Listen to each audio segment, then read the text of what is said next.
saya mau memberikan ilmu untuk sahabat-sahabatku yang merasa dia itu susah banget dalam rezeki, pencarian rezeki.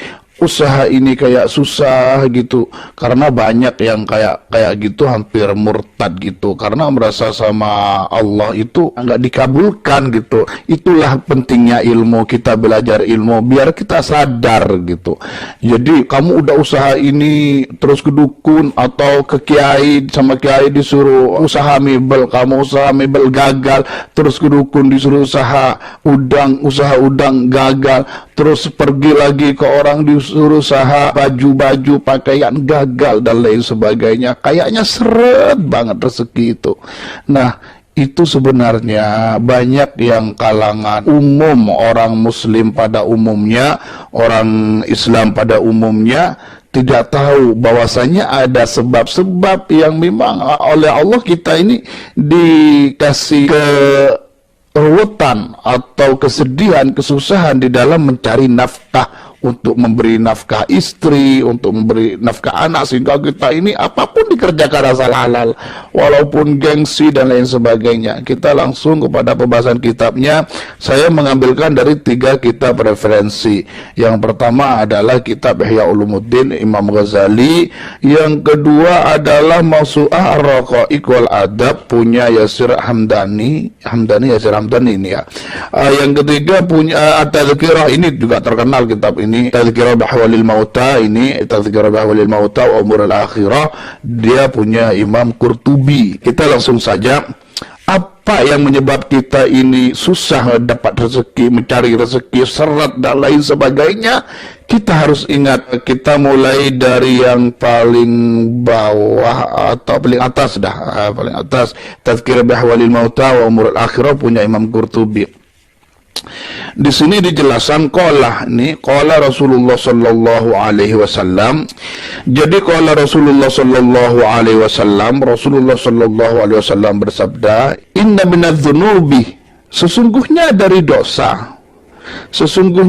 dosa dzunuban adalah dosa, ada dosa la yukaffiruha as-salatu, yang tidak bisa dilebur, dosa itu tidak bisa dimaafkan, tidak bisa dilebur dengan apa? Dengan salat, wala shaumu wala hajju, juga puasa tidak bisa, haji pun sekalipun tidak bisa melebur dosa itu, walal umrah, juga umrah. Padahal umrah, al-umrah ilal umrah kaffaratul lima bainahuma, itu hadis Kanjeng Nabi. Umrah ke umrah itu menjadi pelebur dosa diantaranya, tapi dosa ini tidak masuk gitu, kayak haji gitu kan. Padahal haji itu man hajja falam yarfuth walam yafsuq raja'a min dzambi ka yaumin waladatu ummu. Seorang yang haji tidak melakukan dosa kecil maka dia seperti terlahir kembali. Tapi khusus ini masih dipegang oleh Allah, masih diperhitungkan dosa ini gitu kan, karena penebusannya beda. Wa ma yukaffiruha ya Rasulullah. Sahabat tanya, kalau memang ada dosa ya Rasulullah yang tidak bisa kita maafkan, tidak bisa dilebur dengan sholat, dengan puasa, dengan haji, dengan umrah, wa ma yukaffiruha ya Rasulullah, apa ya Rasulullah yang bisa melebur itu? Jawabannya Kanjeng Nabi, qala Rasulullah sallallahu alaihi wasallam, al-humumu fi talabil ma'isyah. Jadi orang itu susah payah, sedih di dalam mencari pangan hidup atau sumber kehidupan yang dibuat makan sehari-hari, dibuat ngasih makan istri, anak istri. Itu yang bisa membuat peleburan dosa. Jadi kita sadar bahwasanya kita mungkin terlalu banyak dosa dalam diri kita, terus minta terus kepada Allah, padahal dosa banyak, nggak minta ampun kepada Allah, tapi minta pelancaran rezeki dan lain sebagainya. Ya tetap kalau memang prosesnya peleburan dosa-dosanya dengan ujian, susah cari pangan hidup untuk keluarganya, untuk anaknya, ya tetap melalui proses ini.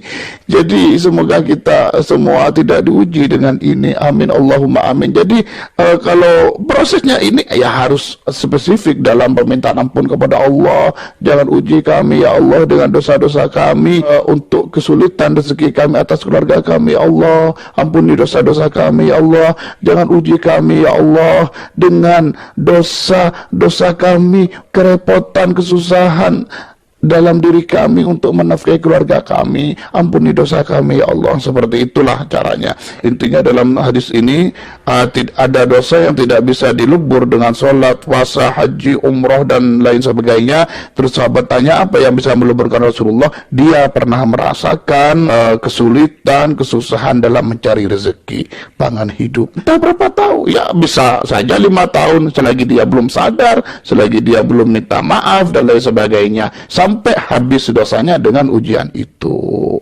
Semoga kita oleh Allah Subhanahu wa Ta'ala tidak diuji dengan cobaan yang semacam ini. Dijelaskan dalam kitab Mawsu'ah Raqaiq wal Adab di sini, inna minadz-dzunubi, sesungguhnya dari dosa, dzunuban la tukaffiru as-salat wala siyam wala haji wala umrah, tukaffiru al-humum fi talabil ma'isyah. Sama, rawahu Ibnu Asakir, jadi wa Abu Nu'aim fil Hilyah. Intinya ini sama dengan yang tadi, yaitu ada dari dosa-dosa yang tidak bisa diampuni dengan salat, puasa, haji, umrah, tetapi tukaffiru al-humum, tetapi akan menghapus, melebur pada dosa itu kegelisahan, kesumpekan, keruwetan fi talabil ma'isyah, di dalam mencari ma'isyah, pangan hidup, nafkah. Nah, ini yang terpenting. Inna fil jannati darajatan, di dalam surga itu ada sebuah derajat. Inna fil jannati darajatan, di dalam surga ada sebuah derajat, yaitu ada derajat tingkatan la yanaluha illa arbabul humum, yang tidak sampai kepada derajat itu, tidak menempati di derajat itu kecuali siapa? Arbabul humum fi talabil ma'isyah, orang-orang yang diuji dengan kesedihan mencari nafkah, pangan hidup, mencari apa yang dibuat makan sehari-hari untuk anak istri. Nah, ada memang derajat khusus di surga itu bagi mereka yang mengalami masalah seperti ini. Yang ketiga di kitab Ihya Ulumuddin, qala Rasulullah sallallahu alaihi wasallam, Kanjeng Nabi Muhammad sallallahu alaihi wasallam bersabda, minadz-dzunubi, dzunubun, dari dosa, dzunubun la yukaffiruha illal humum, yaitu dosa yang tidak bisa dileburkan kecuali dengan kesedihan-kesedihan itu, tapi maksudnya kesedihan mencari dunia.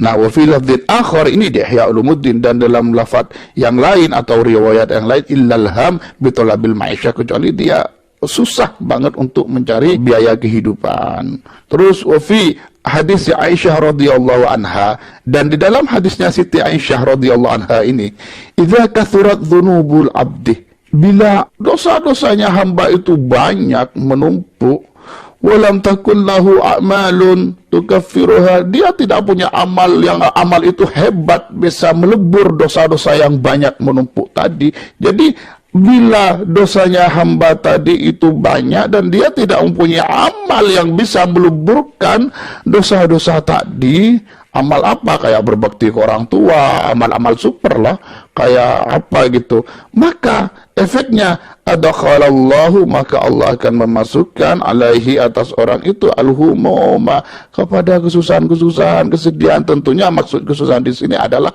kesusahan seret rezekinya gitu. Na'udzubillah min dzalik. Semoga sahabat-sahabat semua dikasih kelancaran rezeki, amin Allahumma amin. Untuk apa? Fatakuna kafarun lidzunubi, maka ada kesusahan-kesusahan tadi itu menjadi pelebur dosanya. Jadi intinya seseorang itu harus sadar diri yang seret rezekinya. Mungkin Allah Ta'ala sedang menguji di sini. Kita ingat dosa-dosa kita, dosa yang banyak. Minta kepada Allah caranya. Kalau memang benar ya, kita dalam proses penanganan ini seret rezeki karena ada faktor dosa-dosa yang tidak bisa dilebur kecuali dengan ujian seret rezeki, maka minta kepada Allah. Suatu contoh, wala taj'alna mahallal lil balwa, ya Allah, sering-sering banyak izib nasar. Wala taj'alna mahallal lil balwa, ya Allah, jangan ya Allah jadikan kami tempat bala, tempat ujian, ya Allah, ampuni dosa kami. Wala tusallit alaina man la yarhamuna, ya Allah, jangan campur adukan kepada kami, menguasai kepada kami orang-orang yang tidak sayang kepada kami, seperti itu. Jadi banyak-banyaklah berdoa kepada Allah, atur sendiri bahasa doanya. Yang jelas ini adalah seret rezeki itu banyak terjadi kepada orang-orang yang memang dosanya tidak bisa diampuni kecuali dengan ujian seret rezeki, tapi mereka tidak sadar-sadar, bukannya apa, tidak tahu